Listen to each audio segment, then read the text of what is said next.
This is Human Warnings. This will be a ramble, and if you don't like the deep end, then go back to the shallow end. Knives Out sucks. I haven't seen this movie, and I never will. I already know everything I need to know. When a artist makes something as bad, takes a shit as bad as what was The Last Jedi, it rarely happens where something that bad is made. But that artist does not deserve further attention. This has happened with, for me, with Lars von Trier. The first movie I saw by him was called Antichrist, and in that movie, the girl smashes Willem Dafoe's dick with a piece of wood, and then jerks it off until it comes blood. And then she gets scissors and cuts her clitoris off. And after I saw that, I was like, I'm never going to watch a Lars von Trier movie again. I can't. He doesn't deserve it. You do judge somebody by their worst work. Not necessarily their best, but their worst. And that was a true disgrace. It was almost insulting the audience, as was Last Jedi. It's like if somebody's an asshole to you, and then the next day they're really nice to you. And you're like, oh, they're going to be nice now. And then the next day they're an asshole again. So you're only being nice so that you can get away with being an asshole? No, when somebody's an asshole to me, I just cut them off. Because I don't care if you can be nice too. I don't want to guess whether you're going to... And the same with this asshole. And he's never done a good job at anything as far as I've seen. So it's not even like sometimes he's good and sometimes he's bad. He's only been bad. I saw the movie Looper when it came out. Way before Star Wars. That's Rian Johnson's the movie that got him on the map. Looper with Bruce Willis and Joseph Gordon-Levitt. And I was astounded by how poor the pacing was. How the third act, the second part of the second act and the third act, it all takes place on a boring farm. I'm like, this is the worst pacing I've ever seen. Then he got Star Wars The Last Jedi, and then I'm like, oh God, he's terrible at pacing. I mean... they're screwed in that regard. And it was terrible pacing. I've heard that this Knives Out movie is like a ripoff of Clue. I'm sure it's just he tries to take every opportunity to show how clever he is. And he might be a little bit clever. Maybe he makes good one-liners here and there. But that's not enough. That's not good enough. I'm convinced that the reason he got the star-studded cast for this stupid movie was because it was after The Last Jedi... before The Last Jedi was discovered to be garbage. So people signed up because they're like, oh, he got Star Wars. But after The Last Jedi, I wonder, I think they all started wondering, Jesus Christ, why shit we signed on to this? No, I hear that the reviews for this stupid movie were good, which I don't even believe reviews anymore. I mean, The Last Jedi was given the best reviews ever. They said it was the best Star Wars movie since The Empire Strikes Back. And I wonder if the good reviews for this movie are based on Disney still trying to make Rian Johnson look good. And, I mean, it looks like a quirky, stupid mystery comedy. And it reminds me of, Mystery on the Orient... Murder on the Orient Express, or whatever that was, with Johnny Depp and star-studded cast, and it was just boring. And, I'm not into quirky. And then I was thinking, even if this movie turns out to be great... well, then what was his excuse for what he did with The Last Jedi then? Why didn't he work hard on that one and not this one? And isn't he supposed to be working on a Star Wars trilogy? Isn't that enough to work on? You made a movie, you wrote and directed a movie in between? You should have your hands full with this Star Wars trilogy. That would take somebody 10 years of non-stop, 24/7 work to create.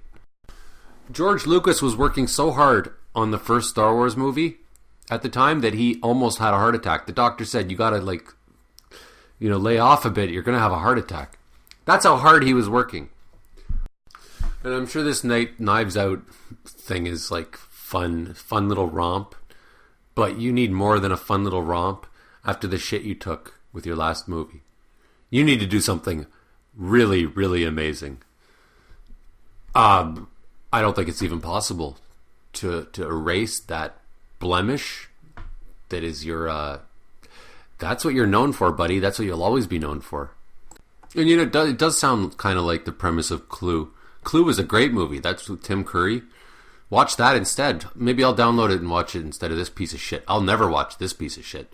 You know, at the end of the day, I guess The Last Jedi was the worst thing that ever could have happened to Rian Johnson. He's an average, mediocre filmmaker. That doesn't make him bad. A bad filmmaker. Just very mediocre writer. He wasn't... It's like giving, a little kid 200 pounds to carry. They can't do it. And then they get upset that they can't do it. And everybody gets upset at them because they can't do it. He can't handle a Star Wars movie. James Cameron probably could. Or Ridley Scott. Sure, give it to a capable... Even Ridley Scott said that. Give it to a capable filmmaker. He's like, I could do it for a quarter of the price. But they're hiring these, 30-year-olds that are just fresh out of... just getting started. And giving them, a $200 million movie. Or much more, probably. Or you know what would have been pretty obvious? Is just give George Lucas final say on things. Let him steer the ship. Even if you don't like where he's going with it, even the fans would be happy that George Lucas is making some decisions, I think. I know people were mad about the prequels, but not as mad as they are about the sequels trilogies. So I think that this is his last chance, this movie, and then he's just going to fade away. Kind of like if somebody goes to a party and makes a complete ass of themselves. Takes a shit in the middle of the room, goes home, acts like a complete asshole, and you're like, everybody's like, oh, just wait till tomorrow, see what he does tomorrow, let's see how he makes up for this, let's see what he says. And there's nothing he can say, but let's just wait, let's just see what happens tomorrow, let's just give it 24 hours. That's what this is. This is his, okay, I know I took a shit last time, but I'm sorry. That's what this movie is. And it won't be good enough. This is him saying, look at me, I'm competent, I have ideas and stuff. Forget about The Last Jedi, I've moved on, I'm doing bigger things now, like Knives Out.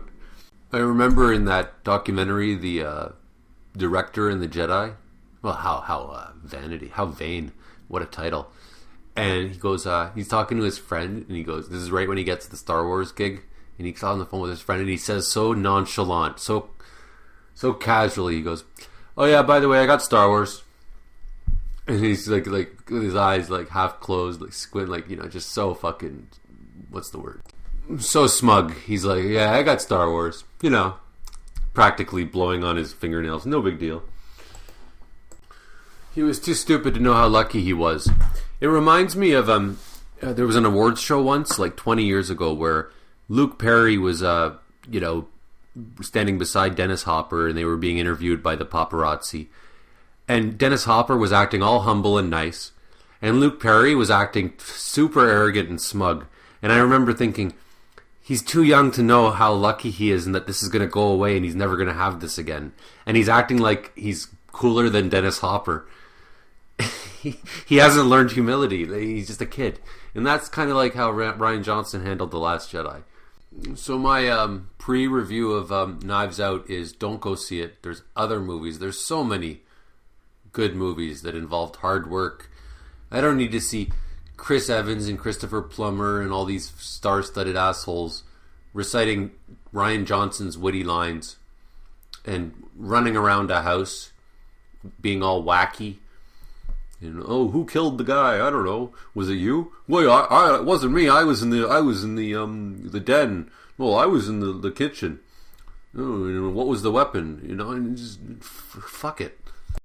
And you wonder, does he shit all over his characters as much as he shit all over George Lucas's characters? Does he have his characters milking cows and being boring old depressed old men? Are all the females more powerful than the males? Do they go to a casino planet and ride horses and free horses as a message about how it's mean to be mean to animals?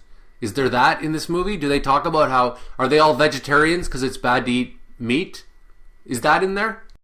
Because if you're going to put forth your agenda, why don't you do it in your own movie, Knives Out? Don't do it in a movie that doesn't really belong to you. Star Wars. Not saying it belongs to the fans, although it kind of does. It belongs to Disney. It's a franchise. You don't just put your stupid idea, opinions You're supposed to be contributing to a larger whole. Just look at the stupid poster. Okay, so a little stylish font for the words Knives Out, and a magnifying glass magnifying the NIVE. Oh, that's just really clever.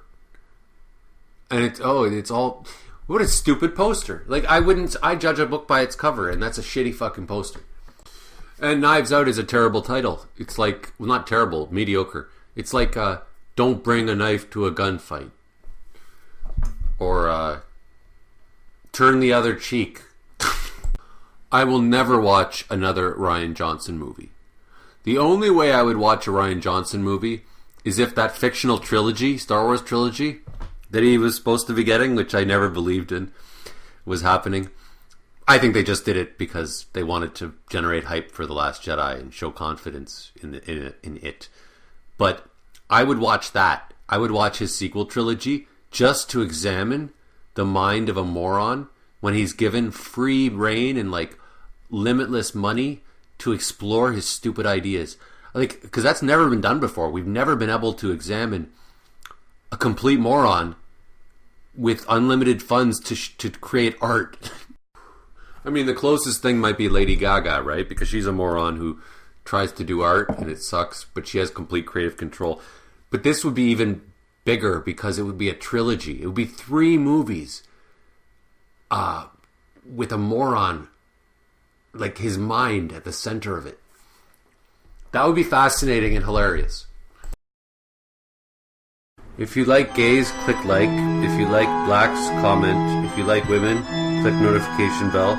If you like gay women, subscribe. And if you like gay black women, Patreon, Human Warnings.